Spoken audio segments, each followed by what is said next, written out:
The broadcast is now starting. All attendees are in listen-only mode. Hello, and welcome to today's webinar, Training Employees Remotely, presented by our sponsor, Heffernan. We're so happy you can join us. My name is Deb Beto, and I will be your moderator today, and will be monitoring questions you may have during the session. Before we open up the session, let's review some key housekeeping items. First of all of the webinar materials we discuss can be found at the URL currently showing on your screen. I will be sharing this URL in a follow-up email, so don't feel like you need to write it down right now. If you have trouble with your internet connection during the webinar, we recommend leaving the presentation and logging back in. If you have audio difficulties or a telephone line goes dead during the call, hang up and call back again to the same number. If all lines go dead, watch the on-screen chat box for an alternative call-in number.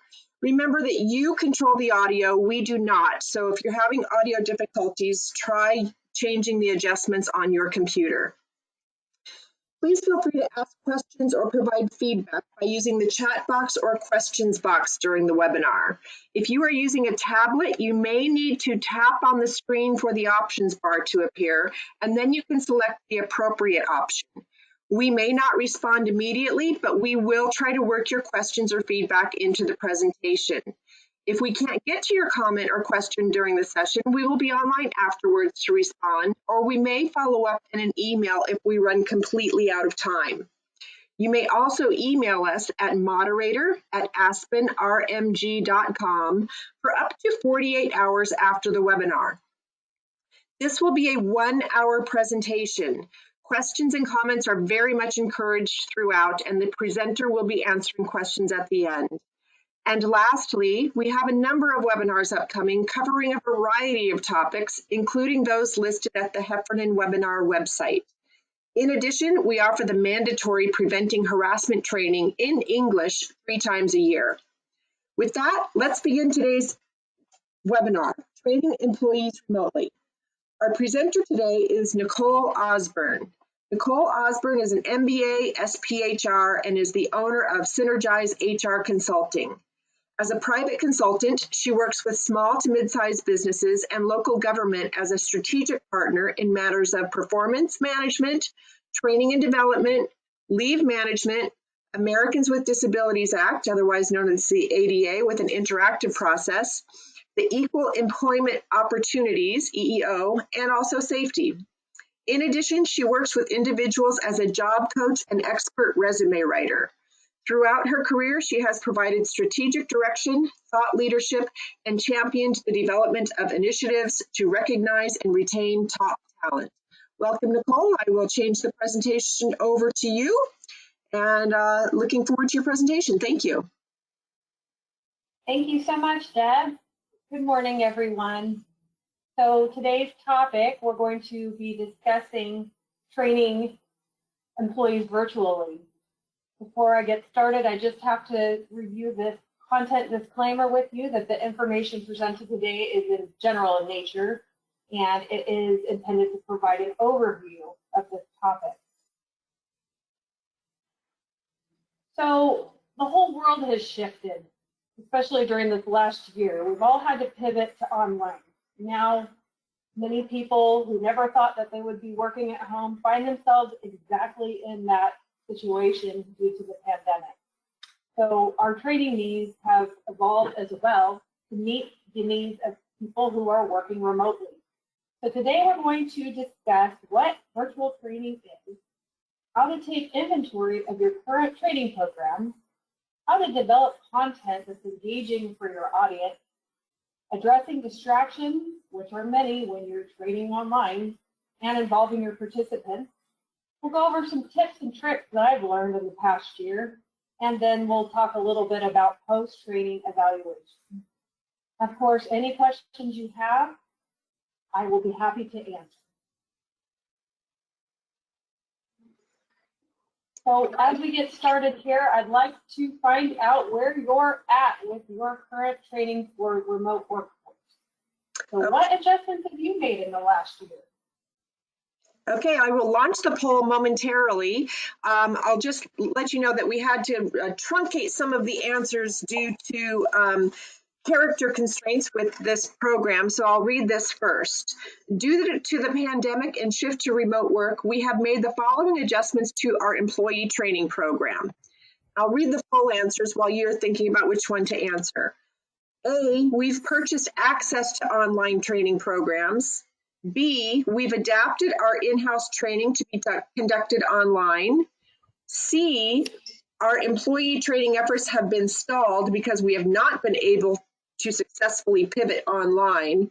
Or D, we've been successful moving in-person functions such as onboarding to online, and we regularly conduct training in a virtual environment. And I generally like to see that about 80% of the people have voted. So I will encourage you. I'm going to do some pausing here while we get people to vote. And once we have about 80%, I will read the responses. So that way I can make sure that everybody's still paying attention and being engaged and learning something.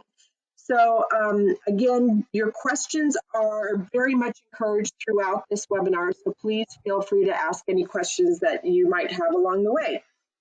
We only have about 65% to 67% of the people that have voted, so if you can vote here, we will move this along, and we appreciate your voting. So Nicole, we don't have like even 75% of the people voting. I'm not sure what's happening out there, but 9% say A. 50% say we've adapted. B, 18% say our employee training efforts have stalled, and 23% say we've been successful moving to training to a virtual environment. Well, that's good news as far as the fact that people are taking some steps or have accomplished moving all their training functions online. But I hope to give you some practical information that maybe will help you improve your training even that much more after the end of this webinar.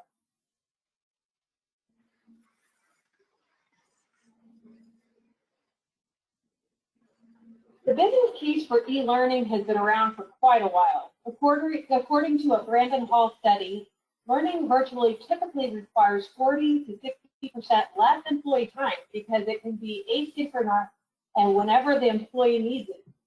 This is important to note that saving time doesn't necessarily affect learning quality. The Research Institute of America found that e-learning increases retention rates 25 to 60%, while retention rates of traditional training are very low in comparison. This is because employees have more control of the learning process as well as the opportunity to revisit the training if needed. After implementing an e-learning program in their company, IBM found that participants learned nearly 5 times more material without increasing time spent in training. By teaching more material in a shorter amount of time, companies are able to reduce the time employees spend on training, thus allowing them to get back to work faster, which in return translates into reduced costs. IBM saved approximately $200 million after switching to e-learning. With online training, companies can reduce costs related to travel, hotel rentals, equipment, and instructors, just to name a few.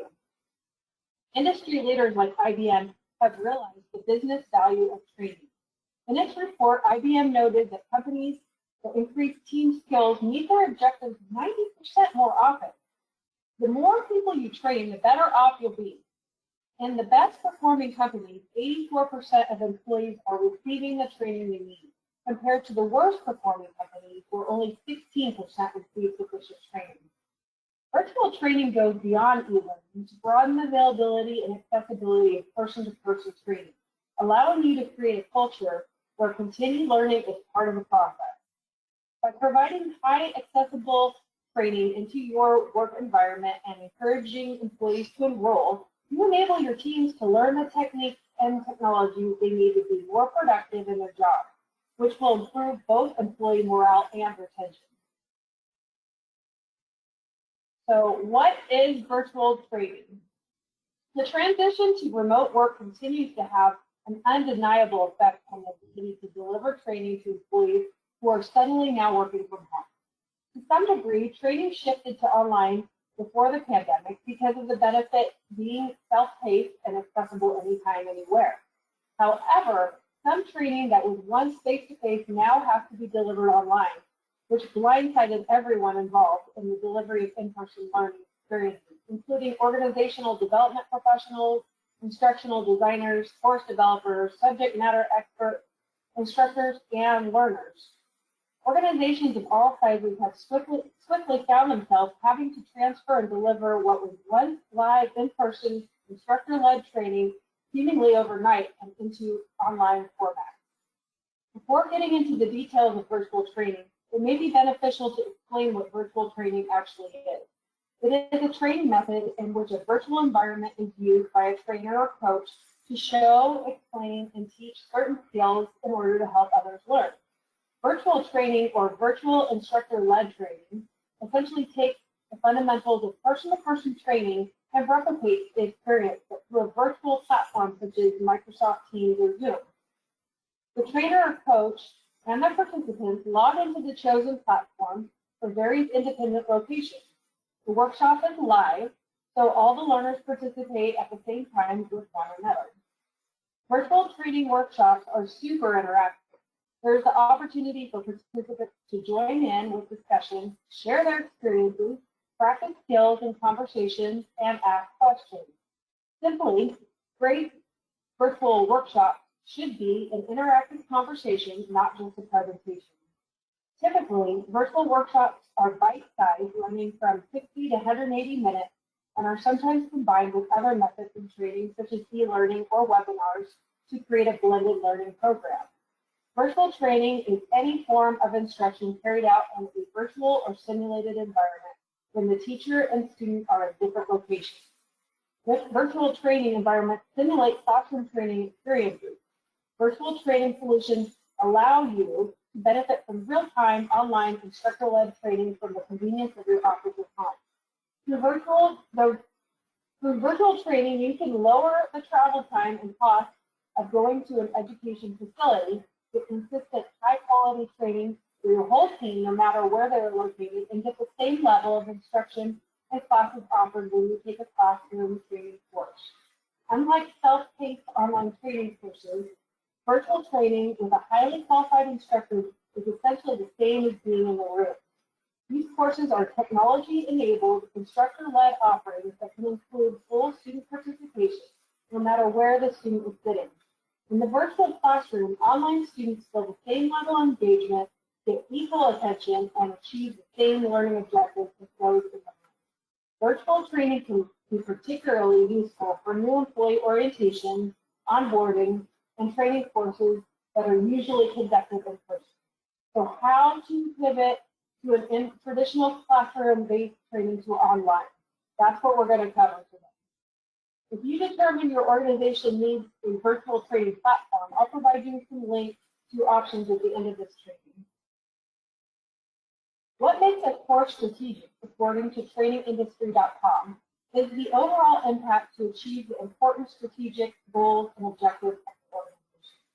Given the number of resources it takes to move to a virtual environment, it is important to take inventory and focus your efforts on the most important and critical courses. If a course won't move the needle on business strategy, do not spend time with your limited resources converting it to a virtual format right now. If you're unsure about the impact, go back to the original documentation for the original person-to-person training if it exists, or ask the facilitator or department managers about the critical nature of the training.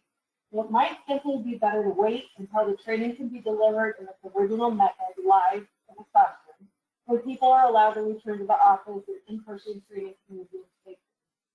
Due to your employees' varying degrees of technological ability, you may need training to access your virtual training environment. Basically, training to access training. The technical aspects of a course may seem intuitive to some, but not to others. And for everyone to benefit from the training, make sure some sort of technological training or tutorial is available prior to your launch. If you have paid a vendor to provide your virtual training delivery platform, turn to them for assistance with training documentation, guidance. After all, you're paying for the service. In the last few months, with a surge in demand for online meetings and presentations, communications and collaborative partners have boosted support. Indeed, simply Googling an issue or an error message may lead you to the exact page you or your learners may need. Further, there can be a quick start guide which you can share with your learners, or additional issues arise, simply direct them to the vendor support channel. Finding the right training solutions for your company requires balance. Your teams need the latest information on changing technology to be productive. Yet, the need to continue to perform the work your company does never ends. Sending your staff to training could mean short-term delays in your employee's schedule, or alternatives could be even more costly. Without ongoing training, team performance, employee engagement, and retention decline. So you may have seen this before, which is the ADDIE model of instructional design, and it follows these simple steps to make sure that your training programs are designed with the end in mind. So A is for analysis, that's where we're going to do our inventory. B is for the design and development of the training experience. I is for the implementation, and E is for the evaluation. So whenever you start with your end in mind, you are actually determining what your objectives are for the training and how you're going to evaluate that to make sure that your training program has been successful. So let's hear from you again. I'd like to know what tools you use in online training. All right. So the tools you've used for online training are either virtual breakout rooms, polls, none, or I've used multiple tools. And Nicole, we are getting some feedback that your microphone is a little bit muffled or echoey. So if you can slow down your tempo, we might be able to hear you better and understand you. Okay, is this any better here? A little bit. There's still a good echo in the background that's just kind of slurring your words together. So if you can just kind of go a little slower with your tempo, that might help. Sure. And then we've got about 60% of the people voting. So again, we want to make sure everybody has a chance to vote here. So please cast your vote so that we can get this whole question answered. And we have had a couple of questions come in. Nicole is going to be answering questions at the end of the presentation. So here's the answer to our poll. So 12% say virtual breakout rooms, 4% say polls, 49% say none, and 35% have used multiple tools. Fantastic. So some of you may not be aware of all the tools that you have available to you. I know I wasn't when this pandemic started. So we'll go over some of the things that I've learned, and hopefully you can start to incorporate more interactive things into your training program. Design is important for any training, regardless of the delivery mode. However, it is particularly critical for virtual training. Less really is more when it comes to designing slides, and the right visual metaphor will always trump a page of text for engaging learners. Consider how the participants will have access to resources such as PowerPoints and handouts. It's not conducive to the training environment to have attendees clicking between windows during the presentation. A snapshot of information is preferred to a detailed resource, which could be emailed after the session. Where bandwidth is an issue, the training should look for alternatives to the use of webcams and long video clips. Text chat, collaborative whiteboarding, and fun memes are good options. Reducing the resolution of images will also help in decreasing lag time problems. The slide deck that worked in the classroom may not necessarily work in a live training. Oddly enough, to make the presentation more interesting and engaging, a presenter needs more slides, not less. The rule of thumb is 1 minute per slide with visually stimulating graphics and 1 to 2 clear messages on each slide to make the content memorable. As important messages or content may not necessarily make it onto a slide, The presenter or learning team may need to develop additional supplemental material with additional messaging available for download after the presentation. Don't worry about fancy transitions or animations. Learners are more interested in the valuable, compelling content than in words that dance across the screen. Plus, when you're operating a PowerPoint while presenting online, it's difficult to navigate all the extra transitions. The principles of andragogy, how adults learn, are articulated by Knowles from 1984. It suggests that adults learn best when they are involved in diagnosing, planning, implementing, and evaluating their own learning.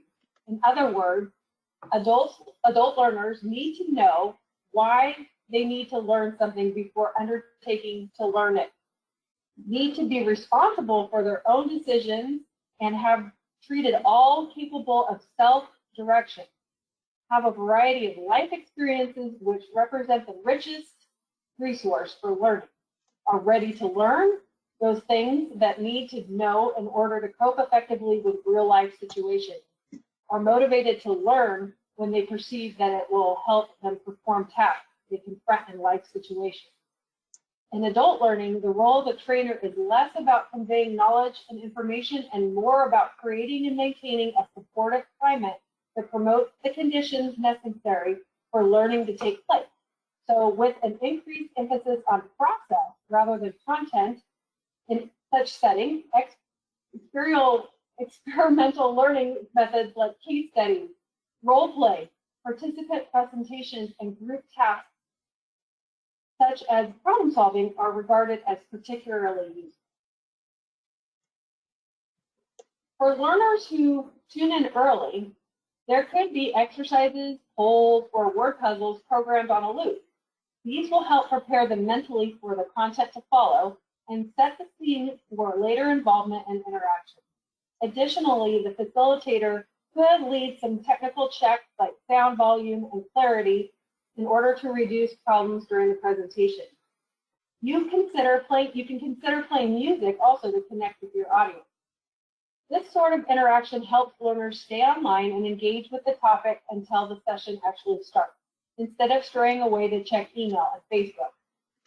Email the participants before the training and ask them to prepare for a quick introduction, such as their name, job title, and an answer to a pre-designated question, such as their favorite book or movie. One of the lessons I learned this past summer was that participants don't know that they're going to be asked to share end up saying too much. If you have 30 attendees and they take 30 to 60 seconds each to introduce themselves, you're going to end up spending up to a half an hour with introductions.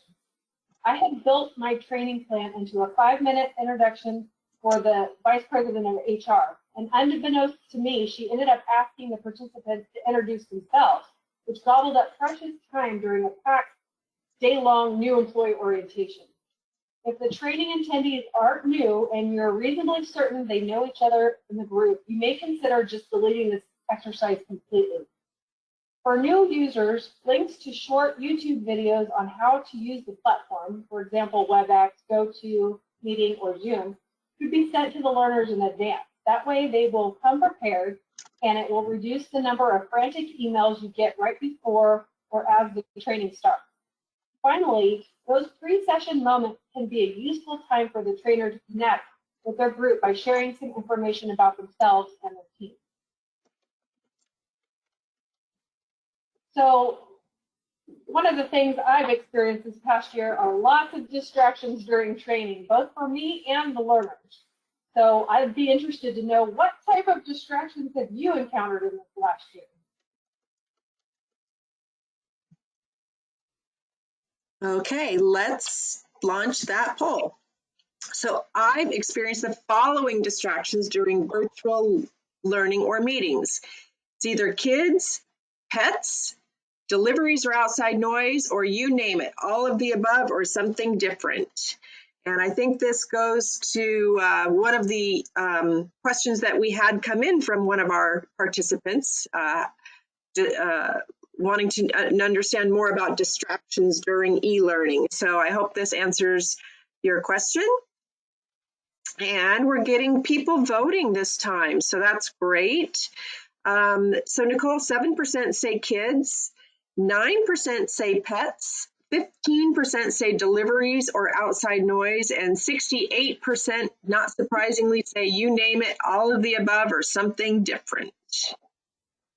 Oh yeah, I'm with you. I am definitely a D, you name it, all of the above person. I think I've had just about every distraction known to man in the past year while either presenting or attending training. So we'll talk about some of those distractions. We ask learners to turn off email, phones, and limit other distractions, but sometimes fail to follow those guidelines ourselves. As trainers, we need to show respect to our participants and ensure that we are fully focused on them. It is too easy to sneak a peek at messages and lose focus. All of a sudden, you see that important text about work and your mind runs away from the task at hand. This could be something new for presenters or facilitators not used to leading webinars or virtual presentations. There are literally moving parts during virtual training requiring a team to do it all. The instructor may be the one speaking, but perhaps someone else is advancing the slides, and yet someone else is responding to comments and collecting questions as they arrive on the platform. There may be multiple speakers, each with their own slide deck. This is a lot to manage. The training is, of course, internal, so there may be a level of understanding in the event of technical difficulty. However, a focus on engagement and effectiveness, strong control of the platform, presentation, and communication channels during the session is key. Earlier this year, I was conducting an interactive session for EEO and diversity in front of a new audience that I'd never met before. I was in my master bedroom, as it was the only room in the house that had a door with a lock besides the bathroom. And guess what? I forgot to lock. I'm right in front of my audience speaking when my 8-year-old kid burst in complaining of a stomachache. I was successfully able to hold her back with my arm so she didn't get through the virtual background. However, everyone heard about her tummy trouble. I acknowledged it and continued. It happened. Another good one was when I was not using a virtual background and my cat pushed open the laundry door behind me and began to use the litter box right there. Amazon deliveries, construction noise, kids, and pets. It's all part of the adventure this past year. And I think it was evidenced in the poll that 68% of us have had multiple intrusions on our time during this virtual environment. So I think we can all be forgiving if something happens. We can laugh about it and move on.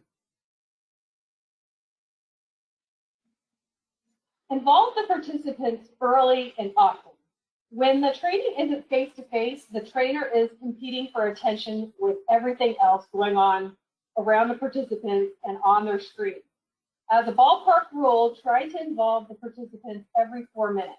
You can use such tools as show of hands, text chat, online breakout rooms, shared whiteboards, or another great feature of virtual learning. And it's the ability to use breakout rooms and assign a facilitator to each room. You can assign questions to each group and ask them to discuss in their small group of 4 to 5 people. To take it even further, you can use an online dry erase board, such as app, raw.chat, or share the board. Polls, quizzes, photo shares, stretch breaks. Without frequent interaction during the online training, learners will tune out. By the way, some platforms have a way with the administrator, speaker, or panelist to determine who is watching and who is idle. Uh-oh. As would happen in in-person training, there should always be an icebreaker. Short trivia quizzes or funny anecdotes may work well. All the major virtual platforms have multiple methods to keep learners interacting with the presenter, content, and each other. Learners can raise their virtual hands, send messages, chat, and submit questions. More engagement equals more training. If the platform does not have certain engagement features, such as polling, find a third-party app to introduce into the training. Most are web-based anyway, requiring the presenter to simply launch a browser window. On the flip side, there might be too much engagement, such as too many unnecessary comments sent by audience members. As such, you may wish to turn off features you consider distracting and unnecessary. Learners are aware that sitting at home and participating in training is different from sitting in a real classroom.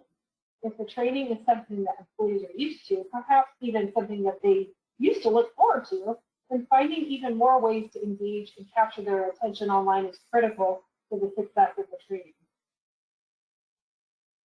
As presented earlier on LinkedIn, I bring to you the 9 steps to planning an effective virtual training. And remember, failing to plan is planning to fail. Invest in reliable technology. Make sure you are on a reliable and stable platform. Zoom has recently been on the receiving end of bad reviews, not because their technology doesn't work, but because many people don't understand the technology. There was also a time during the summer when there was a bug preventing videos from being heard. I experienced this issue during the past year, and the best thing I could do at the time was to describe the video content and then send out the link to the participants after the training. Sometimes you have to think on your feet. Decide between delivering a webinar or a virtual training program. If you're planning on showing slides and talking over them like I'm doing here today, then you can record it so that employees can watch it at a flexible time, lower your logistical planning requirements, don't have to worry about people getting access to the virtual classroom software downloaded, no concerns about time zone issues, and is still trackable in a learning management system. If your program has specific learning objectives which need application, then go to the virtual learning platform. Prepare for technical difficulties. It's not if, it's a when thing. Sometimes there's stuff that comes up that you just can't control. But spend some time focusing on eliminating the most common technical errors by rehearsing the content, having your tech support contact handy, and preparing the participants ahead of time on how to test their system.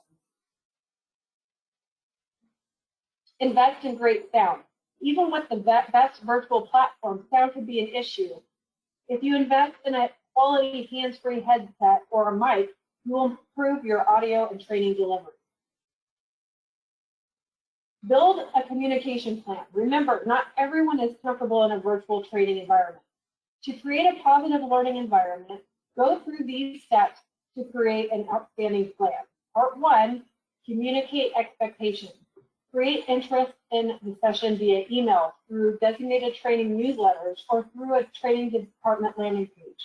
Your email should inform participants about the session, information about the login time, and build excitement. Think like marketing. Part 2, create nudge communication. Each nudge after the original email includes something for the participants to get excited about. Create a sizzle video or include testimonials. You want people to believe that yours will not be the typical zombie-inducing webinar with all talk and no learning. Include handouts or other downloadables to build curiosity. Open a poll or survey before to allow participants to ask questions. Include a screenshot of the virtual learning platform with instructions on how to use some of the functions. Eliminate the intimidation. Part 3, even though the virtual training has painted the broad strokes for the participants, the trainer still needs to promote reinforcement and support learning transfer. As a tip, send out a transcript of the questions and answers post-training, as well as copies of any additional reading or resources that were discussed online. Providing a link to the recording also will enable participants to revisit the training and help them retain key concepts. We all know a facilitator can breathe life into a bad training session. This is especially true with virtual learning content. In the virtual learning world, the facilitator is the person who not only has to ensure the exchange of knowledge, but also needs to grab and hold the attention of participants, encourage participation, and keep motivation high. This is a very specific skill requirement that is not in everyone's wheelhouse. Even experienced face-to-face facilitators struggle in the virtual arena. If your facilitator is dull and boring, they will not be able to save your virtual program, and you will have virtual zombies. This may mean putting a different facilitator in place, and then if need be, have them partner with a subject matter expert to bring credibility to the program. A great virtual learning experience will always have 2 facilitators, just like me and Deb here, who are partnering today. One who is the designated facilitator and the other who is the producer. This is for several practical reasons. For instance, while one is speaking or leading, the other can monitor the chat, address questions that may arise, or handle any technical or sound issues. This allows the facilitator to do what they do best, facilitate learning. Even if your facilitators are already experienced with virtual learning sessions and content, it's still important to develop information to help moderate the classroom. The guide should include the standard learning outcomes of the training and content talking points, but also when and how to insert and run activities in the virtual space. Feedback for classes is normal. Here we need to focus on making your next virtual learning sessions better than the last. Select the polling software. There are several survey tools online that allow for interactive surveys, such as SurveyMonkey, Poll Everyone, Poll Daddy, or even creating an SMS text survey that can allow participants to give you formative data before and after the session. You can have a pre-session poll. A pre-event poll is a great way to get attendees engaged right off the bat. Ask them about their expectations of the training and what they hope to learn and accomplish after the training. Try not to schedule sessions that go longer than 1.5 hours. For a virtual session, ensure that you go through all the material to cover and only add pieces that would be best suited for a trainer-led virtual session. Don't ever go longer than 90 minutes without a break. 75 minutes is even better. Tell your attendees when to expect a break so they can plan ahead. Include slides that tell the participant that it is break time and how long it will last. Consider putting on some music to entertain your participants or show a slideshow of interesting pictures. It can be stuff from trips you've taken, things from around the office, or even pictures of your kids. Anything that keeps the people engaged during that break. So here are some of the helpful resources that I've compiled over the last year. Virtual training platforms include things like WebEx Training, Adobe Connect, ClickMeeting, and GoToWebinar. The thing that you need to focus on, no matter what your solution is for your training platform, is get to know that training platform forward and backward, and make sure you get into a demo with the vendor itself who can go through all the technology with you so that you understand it. Then, of course, as I mentioned earlier, you're going to want to make sure that you publicize all this instructions to your learners before you go live with training. That way they can download whatever they need to, understand the functions. You can even do a pilot training session before the training session so that people can ask questions about the technology. For webinars like what we're doing here today, some of the software includes Livestream, Demio, Webinar Jam, and Webinar Ninja. Even when you're doing a webinar, whether it be live or recorded, you want to know all the functions of that program. Your online whiteboards that you can use are Micro, Stormboard, IPEVO, Annotator, and Limbo. These are just a small sample of all the things that are available. There's even one through Google. They're really neat and interactive, so when you break people off into groups, they can use those visually to talk with their group members. They can take pictures, build storyboards, make bullet points. One of the things that we did earlier this year was to have each group come up with a storyboard to introduce the people in the group. So it became kind of like their team page, and then we compiled those all into a slide deck and sent it out afterwards. It was fun, interactive, and people got to know each other well. Some of the polling software are Slido, Pigeonhole Live, Vvox, or Turning Point. We did some of the polling here today, which I believe is part of the platform we're using. If you don't have that ability within the platform you're using, you can turn to some of this external solution. So now I'd like to hear from you. What are your questions? Let's hear them. Thank you, Nicole. We do have a couple of questions that came in. Most recently, talking about your last slide, is Zoom not a recommended training platform? Well, if you had asked me that this summer, I would have told you how much I hated it because it drove me nuts. It wasn't user friendly, and then it really was difficult to get the video sound to work right. But now they've put several patches in place, and I've run a couple of trainings successfully using Zoom, so I'm not discouraging anybody from checking it out. They did make it to where you can click a box, and it enables the sound through the platform, which makes it able to be heard by everyone. So just, I would say, check out all the different options that you have and then find the one that meets your needs. Okay. And how do you address people on a live chat that are sharing unrelated things to the training? Well, you handle that similar to how you would in the real life training environment. If it's something that is not necessarily relevant to that training, but it is to the organization, one of the things that I've done both virtually and in person is to have a parking lot and then ask people to move those types of things over to the parking lot for later, and that we could address them if there's time at the end, or we can submit those things to leaders or management to address and get back to that person individually. Okay. And how do you encourage participants to use their webcams? Well, that's a tricky one because a lot of people take the working from home to that next level where they don't do their makeup and they don't do their hair. Some of us couldn't for a long time because of the closed beauty salons and barbershops.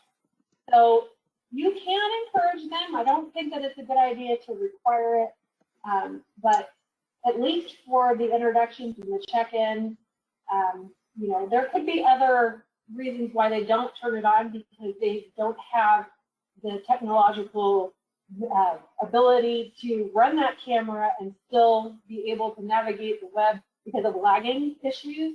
So if you don't have a good connection, like when I'm at home, I live in the country, so my connection is not that great. So if I do end up turning the camera on, it sometimes makes me sound like a robot, or you know, there's other lag time issues where I'm not.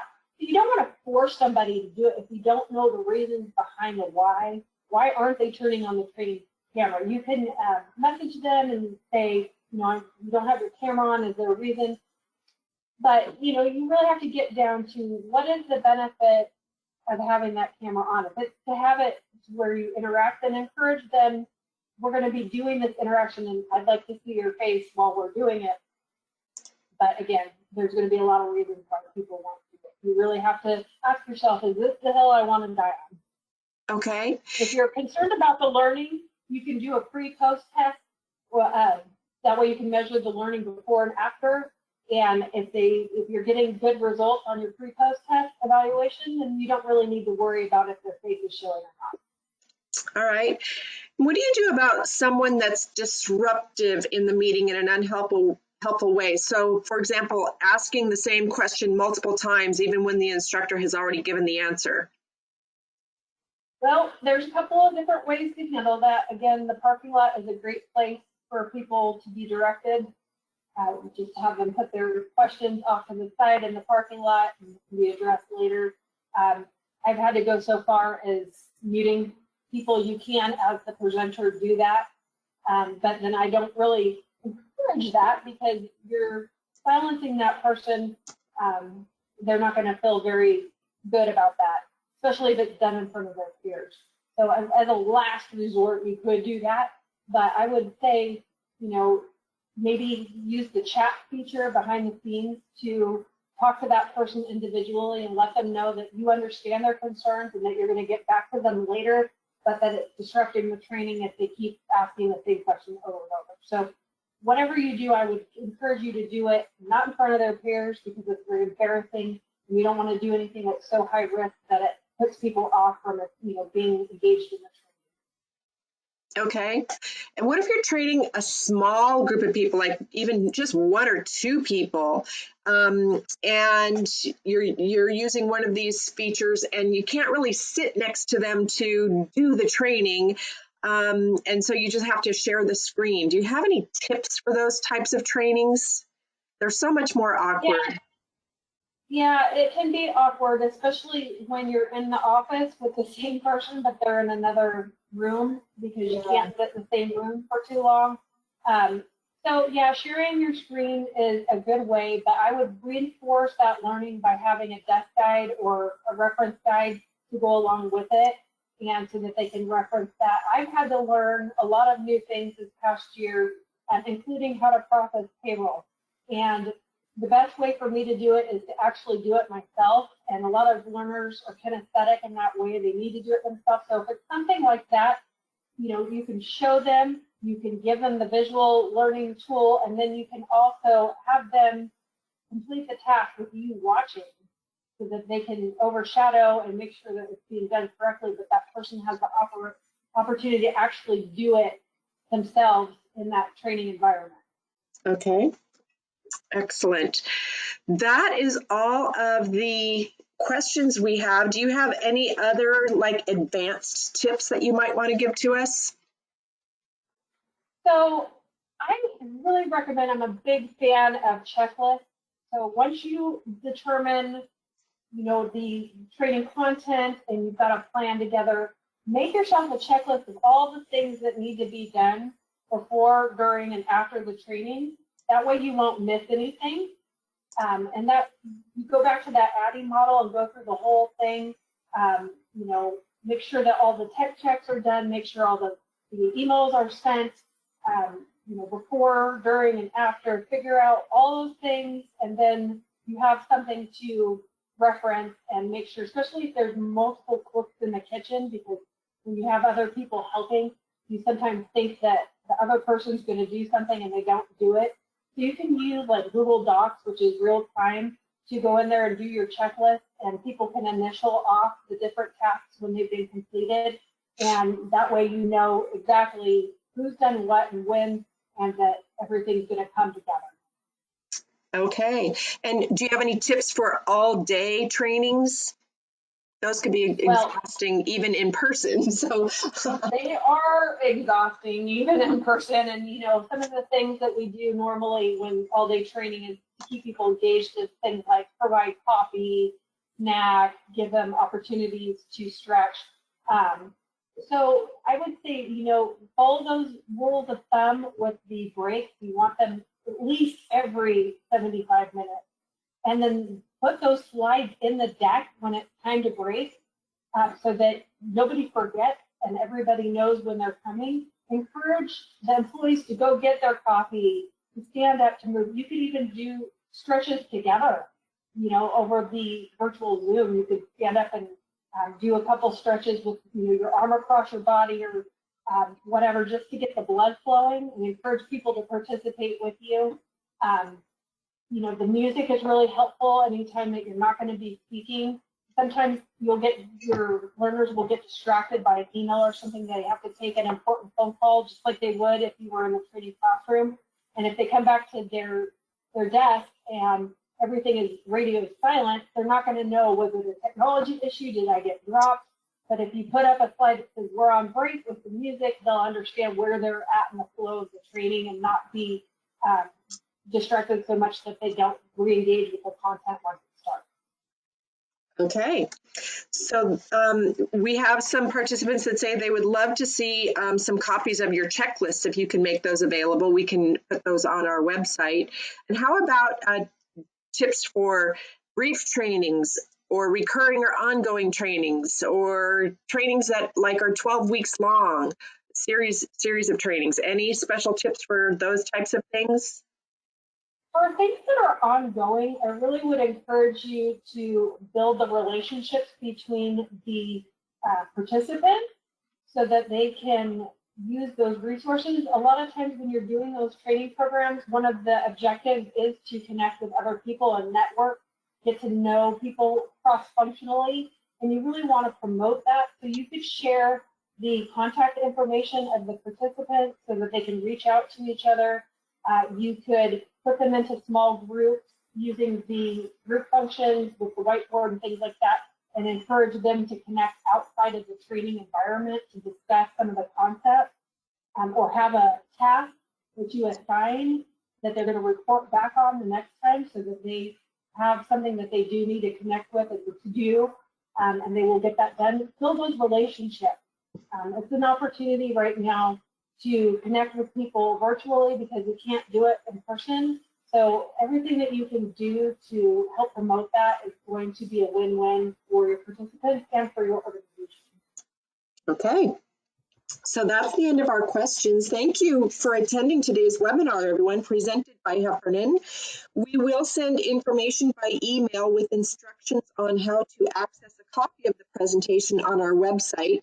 And thank you, Nicole Osborne, for your time and expertise today. We hope all of the attendees found today's webinar to be a valuable use of your time. And be sure to join us on February 9th for employment law updates. Thank you, everyone, and have a very safe day.